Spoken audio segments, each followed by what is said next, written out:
చిరంజీవి అనే పేరు ముందుకు మెగాస్టార్ రావడానికి 2 దశాబ్దాలు పట్టింది. ఒక్కో ఇటుగా పేర్చి ఇల్లు కట్టినట్టు ఒక్కో అవమానాన్ని దిగమింగి స్టార్ అవ్వాలనే కసితో పైకి వచ్చారు చిరంజీవి. గాడ్ ఫాదర్ లేకుండా ఒకే సామాజిక వర్గం సినిమా ఇండస్ట్రీని ఏలుతున్న సమయంలో దూసుకొచ్చిన కెరటం చిరంజీవి. ఎన్టీఆర్ సినిమా ఇండస్ట్రీని 3 దశాబ్దాలుగా ఏలారు. ఆయనతో పాటు బ్లాక్ బస్టర్లు కొట్టిన స్టార్ హీరోలు అక్కినేని, కృష్ణంరాజు, శోభన్ బాబు కూడా ఉన్నారు. అయితే కొత్తగా ఆడియన్స్ కు ఏదైనా చూపించాలి అనుకున్నారు. డాన్స్ ఫైట్స్ అందరూ చేసేస్తున్నారు, కానీ నిజమైన డాన్స్ తో ప్రేక్షకులను కూర్చోబెట్టాలి, స్టైల్ గా హీరోయిజాన్ని చూపించాలి అనుకున్నారు. అందుకే మైకేల్ జాక్సన్ వీడియోలను చూస్తూ డాన్స్ ను ప్రాక్టీస్ చేసేవారు చిరంజీవి.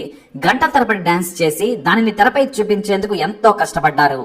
ఒక ప్రముఖ హీరోయిన్ చిరంజీవిని తన కారులో కూర్చోబెట్టుకోవడాన్ని అవమానంగా ఫీల్ అయింది. మొహం మీదే వేరే కారులో రమ్మని చెప్పింది. మరో 3 హీరోయిన్లు చిరంజీవి లాంటి చిన్న స్టార్ తో చేయమన్నారు. అయినా ఎక్కడ ఛాన్స్ దొరికినా సరే ఆయన మాత్రం తనని తాను నిరూపించుకున్నారు. అయితే ఆ రోజుల్లో ఓ దర్శకుడి చేతిలో పడితే స్టార్ అయిపోతారనే పేరుండేది. ఆయన్ను వెళ్లి ఒకసారి తనను హీరోగా పెట్టి సినిమా తీయమని అడిగారు చిరంజీవి. కానీ ఆయన ఏమన్నారో తెలిస్తే చిరు ఫ్యాన్స్ షాక్ అవుతారు. నీకు నటనేం వచ్చు, కుప్పిగంతులు వేయటం మాత్రమే వస్తే హీరో కాలేవని వెట్టకారమాడారు.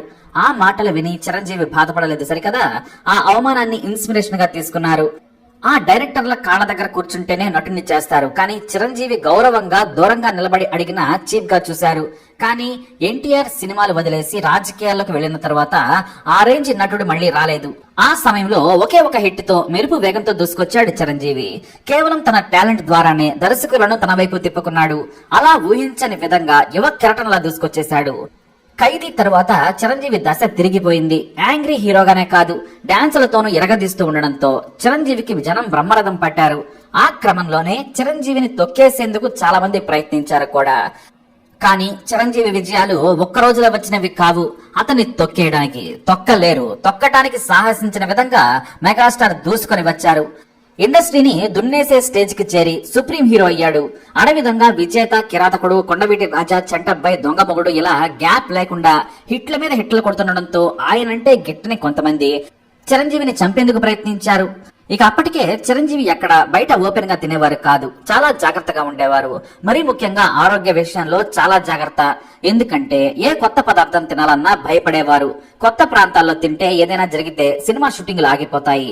చుట్టూ శత్రువుల మధ్య ఉన్న చిరంజీవికి కెరీర్ అంటే భయం పట్టుకుంది. అందుకే చాలా జాగ్రత్తగా ఉండేవారు. ఇక ఆయనకు ఎన్టీఆర్ తర్వాత ఆరెంజ్ ఫాలోయింగ్ పెరగడంతో ఎక్కడ షూటింగ్ జరిగినా సరే ఫ్యాన్స్ విపరీతంగా వచ్చేవారు. చిరంజీవి మొదటి నుంచి అభిమానులను తన వారిగానే చూసేవారు. తన ఎదుగుదలకు కారణం వాళ్లేనని ఇప్పటికీ ఫీల్ అవుతారు. అలానే మద్రాస్ లోని బేస్ కోర్ట్ లో మరణ మృదంగం సినిమా షూటింగ్ జరుగుతోంది. షూటింగ్ గ్యాప్ లో బయట ఫ్యాన్స్ చాలా సేపటి నుంచి వెయిట్ చేస్తున్నారని అసిస్టెంట్ చెబితే వెళ్లి చేయి ఊపి నమస్కారం చేసి వచ్చేయాలనుకున్నారు చిరంజీవి. అయితే గేట్ దగ్గరకు వెళ్లగానే ఒక ఫ్యాన్ వచ్చి చిరంజీవి కాళ్ళ మీద పడ్డాడు. సార్, ఇవాళ నా పుట్టినరోజు, నేను కేక్ కట్ చేస్తాను, మీరు నా పక్కన ఉండండి సార్ అని బ్రతిమలాడాడు. దీంతో ఫ్యాన్ అడగడంతో కాదనలేక వెళ్లాడు. ఆ కుర్రాడు కేక్ కట్ చేయగానే చిరంజీవి కూడా చప్పట్లు కొట్టి విషెస్ చెప్పారు. కానీ కేక్ పీస్ ను తినాలని ఆ ఫ్యాన్ బలవంతం చేశాడు. అయితే తాను షూటింగ్ లో ఉన్నాను, తినకూడదు, వద్దని చెప్పినా వినకుండా ఆ ఫ్యాన్ నోట్లో కుక్కాడు. చిరంజీవి భయంతో కిందకు ఉమ్మేశాడు. ఈ తోపులాటలో కేక్ మొత్తం కింద పడింది. అయితే కింద పడ్డ ఆ కేక్ లో రంగురంగుల పదార్థాలు మధ్యలో ఉన్నాయి. దీంతో చిరంజీవి వేగంగా వెనక్కి వెళ్లి కడుక్కున్నాడు. ఇక షాట్ కు రెడీ అయ్యేందుకు మిర్రర్ లో చూసుకోగా చిరంజీవి పెదవులు బ్లూ కలర్ లో ఉండడాన్ని గమనించాడు.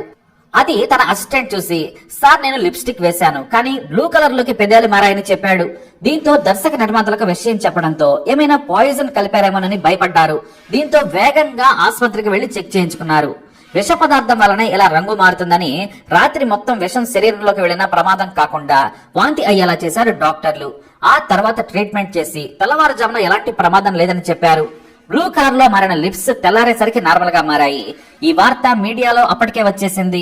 జాతీయ మీడియాలో వచ్చిన 2వ రోజు తెలుగు మీడియాలో కొన్ని సినిమా పేపర్లు మాత్రమే ఈ వార్తను కవర్ చేశాయి. ఈ వార్త సినిమా ఇండస్ట్రీలో సంచలనం కలిగించింది. ఆ ఘటన మద్రాస్ లో జరగడంతో మన తెలుగునాట పెద్దగా చాలా మందికి తెలియదు. కానీ ఆ వార్త క్లిప్ ఇప్పటికీ సోషల్ మీడియాలో వైరల్ గా మారింది.